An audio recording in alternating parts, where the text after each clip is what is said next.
All right, well, welcome back, everybody. It's Mr. Ormsby. It is our new unit video today. We're getting into Greek culture today. We'll be getting our PowerPoint today talking about Sparta or the Spartans.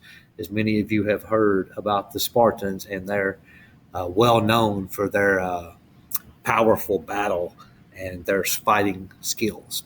All right, here's our music video, Morgan Trainer video, music parody. Definitely please check this out. Of course, I've been playing this in class every day, and I think you'll see as time moves on, you'll remember the information better and better. All right, well, let's begin. You should have your handouts. You can also fill in your guided notes as you do this, or go back after we get done and fill in your guided notes. All right, first, our Spartans. Spartans were founded by the descendants of Dorian invaders. It was located on Peloponnesus, a peninsula in southern Greece. We talked much last week about the Peloponnesian War. It was the largest city in a region called Laconia or Lacedaemon. So it was a very large, powerful city at this time. We do have a video here called This is Sparta. It's a pretty good little watch. Take a moment and watch that when you get some time after your Ed puzzle. Okay, their land was rich in iron ore, so they had lots of mines. They grew by invading and capturing neighboring city-states. They were very much a warring, a conquering class of people. They were very powerful. The Spartans, however, were not allowed to keep written records. So everything known about Sparta comes from accounts written by non-Spartans. It was actually against their religion, they felt, to write down written records. So all their stories will be passed down by word of mouth, which makes us come to an interesting question. Why is it important to know that all surviving written accounts of Sparta came from non-Spartans? Well, if we have to kind of think about this idea, well, think about this. Typically, throughout history, they say history is written by the victors. The people who won the wars and won the battles write the history books because they have now taken control. But that wasn't the case with the Spartans. In fact, they did not write this down, so everything we're hearing is coming from different people. So it makes you wonder several things. It makes me wonder, were these stories embellished? Are they exaggerated from people that they had conquered who were just so impressed by the powerful forces of the Spartans? Or are these stories 100% accurate? Because they have grown to legendary proportions, some of them. Some of the battles they fought, especially those against the Persians, was actually made into a major motion picture called 300. But I also wonder, will these people be telling all of the truth? Will they be telling what they remember? So we wonder about the accuracy of everything. But I think overall, the stories of the Spartans, in my opinion, have probably been embellished, if anything, because they were very well known for their powerful fighting ways. But we continue. Who lived in Sparta? Well, we had Spartans, of course, that were the citizens. But we had a very large group, two other large groups. One was called the Helots. They were slaves who worked on the Spartan farms and mines. They could keep a portion of their crop they worked on, but they were routinely purged, killed, to keep them from revolting, to keep their numbers down. They could be conscripted into the military during times of war, and they could not own property and could never rise into status to become a full citizen. So these people are very much under the thumb of the Spartans, that are under their control and under their authority with very little rights. Now, the second group under them is the Perioqui. They're artisans, merchants, and other free people that are from conquered territories. So these two groups of people are working under the Spartans, and they do not have the same rights as the Spartans do. They were not citizens. They had no political rights, and they were often forced to serve in the military, just as we saw with the Helots. So we start thinking about this. Do you think forcing the Helots and the Perioqui to fight in the Spartan army during times of war was a good decision? Well, some people would say it is because it allows you to kind of keep the numbers down because obviously many of them are going to be killed during battle. We also think, well, if they're their slaves, then they have to do what they're told to do. They don't have the right to say no. But on the flip side of the coin, we often wonder as well, did this cause more anger and resentment among the Helots and Perioqui to make them want to uprise, as we saw that they were routinely purged to limit uprisings?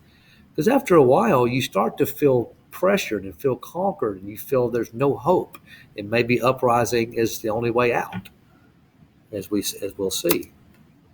As we continue, since the Helots and Perioqui were not citizens and they had no political rights, by 650 BC, the Spartans were greatly outnumbered by the Helots and Perioqui. So between 650 and 620 BC, the Helots and Perioqui revolted. It took 30 years for the Spartans to suppress the revolt because there's so much more of them than Spartans. They were determined to prevent future rebellion, so Spartan became a highly trained military society and maintained control over the Helots and Perioqui for the next 250 years. Now, these Spartans, they lived a military life. Spartans, they looked down upon cities that relied on walls for protection. They felt they should be able to defend themselves. The Spartan hoplites, which are infantry soldiers, they wore a red cloak and had a lambda, it's a Greek letter L, on their shield, and it stood for Laconia. So the hoplites are their soldiers. Spartan officials examined the infants of citizens, and unhealthy or weak infants were left to die.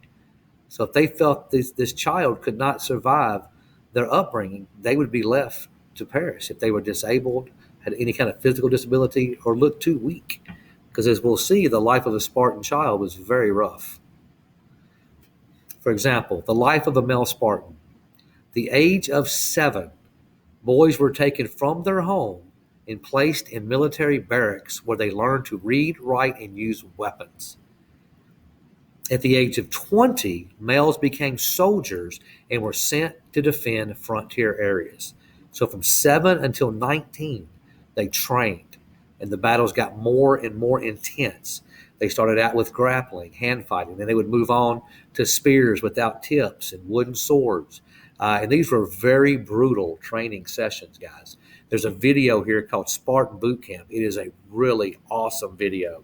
I really, really, really implore you to watch that video to get a sense of what they dealt with. In fact, many Spartan young men were killed during these training activities. So by the age of 30, the men were expected to marry, but they did not maintain households of their own. Instead, they lived in military barracks until the age of 60. But as a citizen, they had full political rights and they could own land. Now, for the life of a Spartan girl, things were quite different. The life of a daughter of a Spartan citizen. The girls trained in gymnastics, wrestling, and boxing. So these girls were pretty tough. They married at the age of 19. They had more personal rights and freedoms than women in other city-states. They could own property, become very wealthy, and express their opinions. But they could not participate in government, however.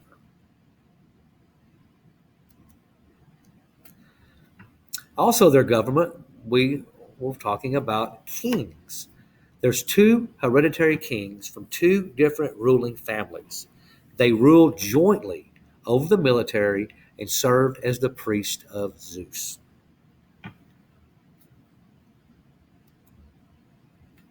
They had an assembly. An assembly made of all male citizens over the age of 20 met once a month to pass laws and make peace. This is about war and peace. And they voted by shouting. So this was a very disorganized process. If you have hundreds, if not thousands of men coming together to speak their opinion, and basically they're trying to be heard literally by shouting. So this is not an effective assembly as we would see today. Things were kind of hard to get done at times. But they did put together a council of elders to help this process. So there was 28 men that were over the age of 60 that proposed law to the assembly and served as the highest court.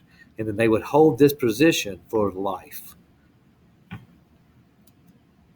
So we're thinking of these groups kind of like our House of Congress or our Senate. This is this House Assembly of 28 men. We have 5 ephors, which would be overseers. They are chosen by the assembly each year.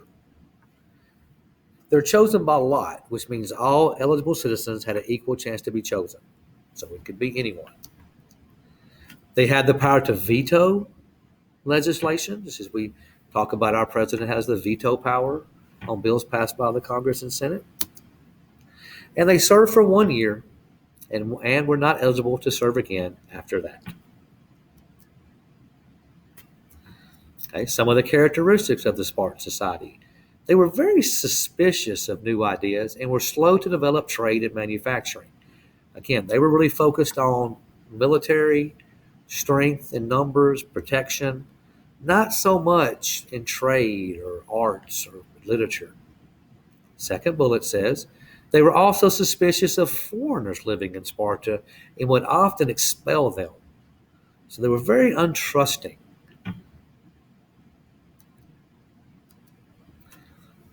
They had a reputation for being laconic, which means you're using as few words as necessary when speaking. So unlike Mr. O, they are very laconic. As you know, I am not. I use many words. They tended to be poorer than other Greeks because, again, they're not focusing on trade, city building, arts, crafts. They're not focused on this. They're focused on military protection and strengthening their group, their people. They made little advancements in science and arts because of this.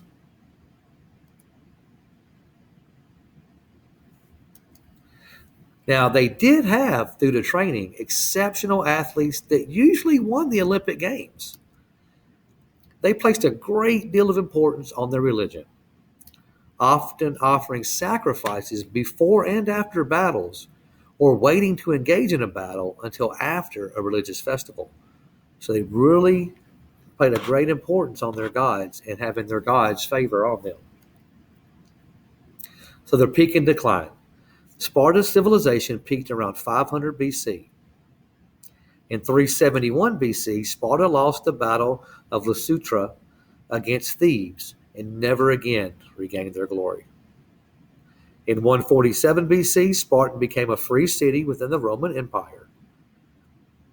In 396 AD, the Visigoths sacked Sparta, and many of the Spartans were then sold into slavery.